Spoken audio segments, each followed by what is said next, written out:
Ce qui m'a un petit peu énervé, c'est qu'on commence avec Alain Minc, qui nous explique ce qui s'est passé, maintenant que ça s'est passé, et qui nous explique ce qui va se passer, ce que je trouve quand même assez extraordinaire. Mais pas tellement, c'est pas les arguments en soi qui me dérangent, hein, je parle d'Alain Minc, là, du début. Parce que j'ai adoré la suite de la soirée, je vous dirai pourquoi. Mais c'est qu'aujourd'hui, j'ai l'impression que les économistes sont comme des théologiens, comme des théologiens d'autrefois. C'est-à-dire qu'ils ont une explication pour tout. Et ils nous font croire que le discours qu'ils tiennent, le discours de l'économie, c'est le réel.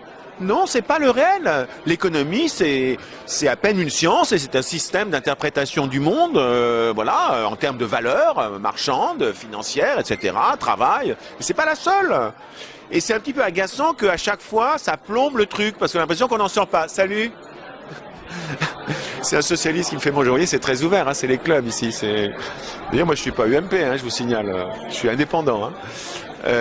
Donc en revanche après je trouve que ce qui est très intéressant comme toujours, ça c'est le talent de Jean-François de fédérer les énergies. Donc puis là bon c'est vrai que avec Raffarin aussi j'aime bien parce que c'est bon il y a une confrontation, mais nous on avait un peu préparé le truc samedi dernier, hein, on avait travaillé à Meaux donc on avait et bon ce qui est intéressant c'est de faire venir en effet des gens Maud Fontenoy, Denis Oliven qui est aussi plutôt un homme de gauche je pense.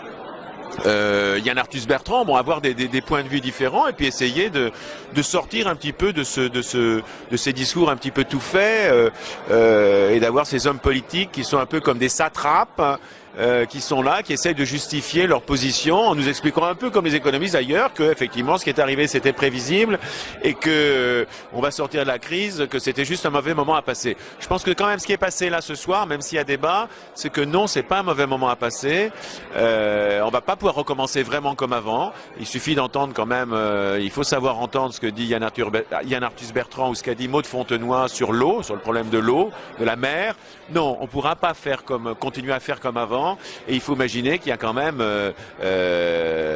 plusieurs millions, centaines de millions de personnes qu'il va falloir sortir de ce niveau de vie épouvantable, qui ont envie d'un modèle qui est le nôtre et que nous, bon voilà, ça c'est quand même compliqué, il va falloir un petit peu penser ça. Donc c'est vrai que c'est toujours un petit peu franco-français, on n'est pas quand même tout seul au monde. Hein, il va quand même et c'est peut-être un des intérêts de la crise, c'est peut-être qu'on commence à comprendre qu'on est reliés et qu'on ne peut pas s'en sortir tout seul.